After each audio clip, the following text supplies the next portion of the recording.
Hello and welcome to NDTV Profit. You're watching this special interaction with Vinay Dube, who's the founder and CEO of Akasa Air. The youngest airline in the Indian aviation market has put in an order of 150 Boeing aircraft. And to discuss that, I have with me Vinay Dube. Vinay, thank you for joining us on NDTV Profit. Give us some details about this order that you have placed with Boeing for 150 aircraft. Yeah, it's a very, very exciting time for us. It paves the way for our growth all the way through the end of 2032. And with this order, it puts us on a path to be, by the turn of the decade, one of the top 30 largest airlines in the world. So very, very exciting time for us. It's 150 aircraft that will deliver between mid-2027 and all the way through 2032.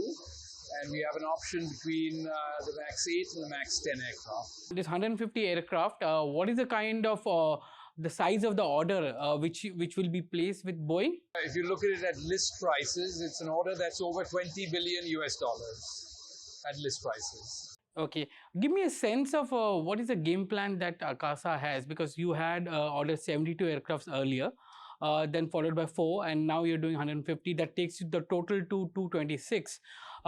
When are these existing orders going to come in? What is the kind of fleet expansion plan that you have from 2024 onwards? Sure. So we've got 22 aircraft as we speak in operation.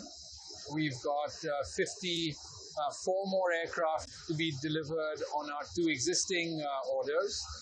These 52 aircraft will be delivered between now, or 54 will be delivered between now and mid-2027. So by mid-2027, we'll have a fleet size of about 76 aircraft. And then this third order of 150 aircraft will kick in at that particular point in time. And so by the turn of the decade, we expect to have a fleet size of over 200 aircraft, and that's the reason I said that we expect by the turn of the decade to be one of the top 30 largest airlines. You're barely 17 odd months into operation, and what gives you this confidence of putting such a huge order across to the airlines or the OEMs? How do you see the Indian aviation market growing? Is the growth that we are seeing of 8 to 9% every year in terms of traffic is one of the reasons for that? Yeah, I think there are 2 distinct reasons for this. 2 reasons that underlie our confidence. One, of course, is the India story, and the other one is the Akasa story. And to be very honest, for any airline to be successful, you have to have both factors in place. The India story, as you said, growing, I'd say double digits, not 8 to 9%, but air travel demand in India is growing at a much higher pace, and will grow at this much higher pace for at least a decade, if not 3 decades. And that's based on our growth in GDP, the size of our population, the growth in GDP per capita, urbanization, the infrastructure development that the government is focused on. By any measure, any metric, we think that we're going to have lots of demand, and we're going to have the infrastructure to support the demand. That's one area that gives us a lot of confidence. But the other one also is the Akasa plan, the way we have built our airline, our cost structure, our service orientation, the strength of our employees, which is what gives us confidence that we can actually execute this game plan in an extremely vibrant and growing country. So we're very, very proud of what our employees have been able to achieve up to this point, and we have every confidence in them and the rest of the management team to be able to deliver to the strategic tenets that define Akasa, which is service orientation, employee centricity, 2 of the pillars that we have in Akasa. You said, by 2027, you're looking at a fleet size of 76 aircraft. Is there a market share, that you're looking at? What is the kind of market share? Because in the last few months, your market share has been stable at 4.5%. Where do you see the market share moving by 2027 when you scale it up to 76 aircraft? Yeah, to be honest, we're not focused on market share. And we don't forecast what our market share is going to be in 2027 with our 76 aircraft, because we don't know what the others are doing around us. and quite frankly, it's not relevant. And the reason I say that is because if you look at some of the most profitable and consistently profitable players in other parts of the world are players that have 3, 2, 4% market share. So clearly with 76 aircraft, our market share is going to grow. But what it goes to, like I said, is not relevant for us because we think we'll have by then the scale and size to be able to make our consumers and customers very happy and to make our shareholders extremely happy as well. You know, to give an order of the size of 150 aircraft, you need to have a good balance sheet backing it up. How are you capitalized with respect to the balance sheet? What kind of funding you will need, or will you be, or you've already done it so that you can back up this 150 aircraft order? Yeah, it's a wonderful question, and you're absolutely right, which is manufacturers do not allow airlines to place orders with them unless they had a lot of confidence in the financial strength of the airline. We've been saying for a long time now that we're well capitalized. We've been saying for a long time now that we're cash flow positive. We've been saying for a long time now that the initial capital that we got in large part thanks to the latent rate of Zinjinwala, we haven't spent a rupee of that capital. That's still in cash because we're cash flow positive.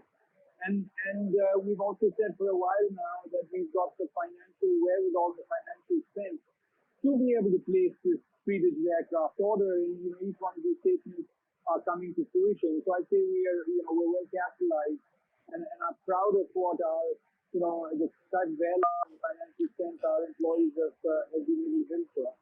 Vinay, my question was, are you looking at an IPO going forward, coming to the markets, listing yourself, and raising further capital as you grow from here to maybe 2032? Because you've given a guidance of 226 aircraft by 2032. So there is a long runway which you've already set out for yourself. So when is it that you're planning to come into the capital markets and list yourself? Yeah, so I think an IPO is certainly in our cards, right? That was the plan, at the time we launched Akasa. It's a bit premature today. I think we need a few more years before we can actually start seriously planning for an IPO. So we're a little ways off. I just want to get an update on the Boeing inspection, because of the FAA alert that happened. You also have Boeing aircraft 737 MAX. Has all the inspections been done and all the aircrafts are safe to fly? Yeah, 100%. Certainly, I can say this unequivocally. I'll also maybe provide a little more clarification. So the issue that is currently being faced is with a Boeing MAX 9 variant. We fly the MAX 8 variant. There have been no issues with this. We fly a very standard version. It's been in production for a long, long time. And there's been no FAA guidance or restrictions on the MAX 8, which is the aircraft, like I said, that we fly and that we've been flying for a while. And that's also being flown for a long time all over the world. So we've got a lot of confidence in this.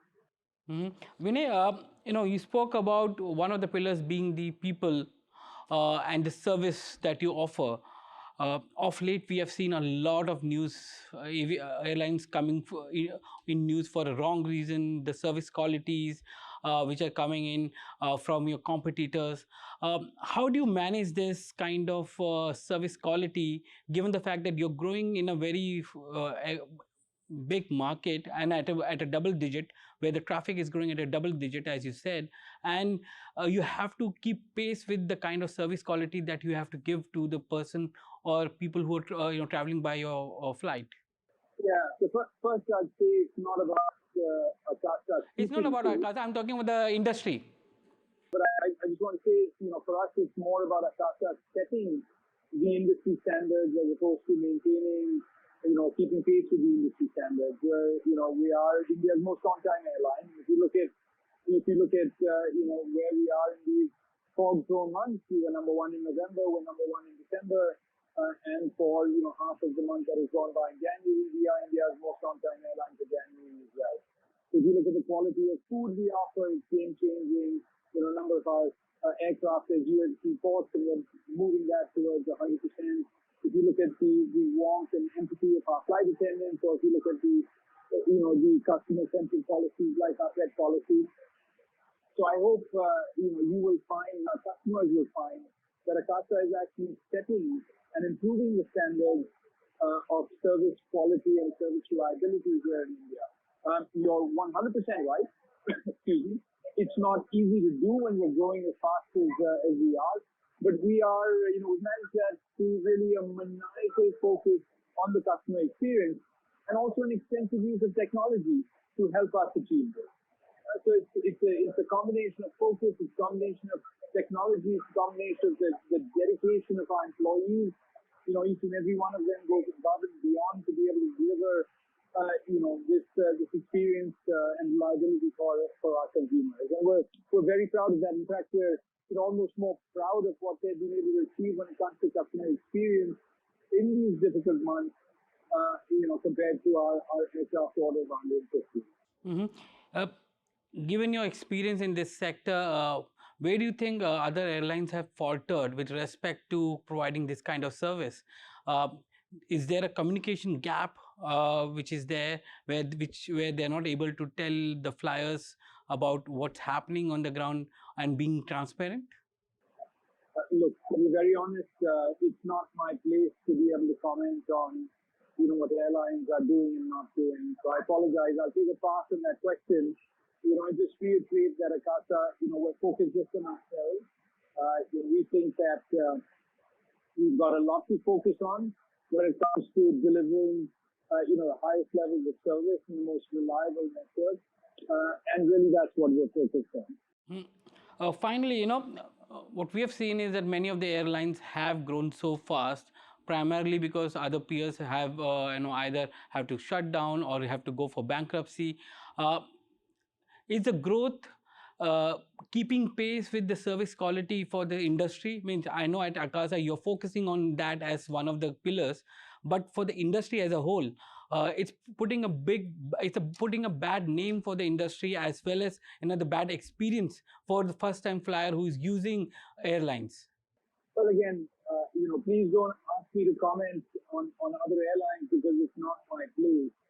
What I can tell you is about Akasa as I have, but, to be very honest, when it comes to growth, this is an India story.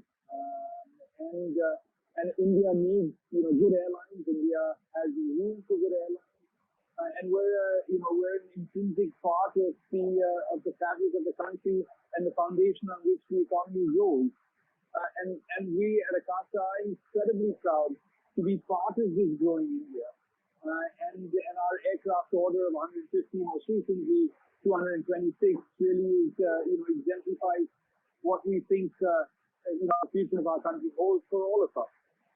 Finally, we are in the budget season. What do you expect from the government from a policy point of view for the Indian aviation industry as a whole?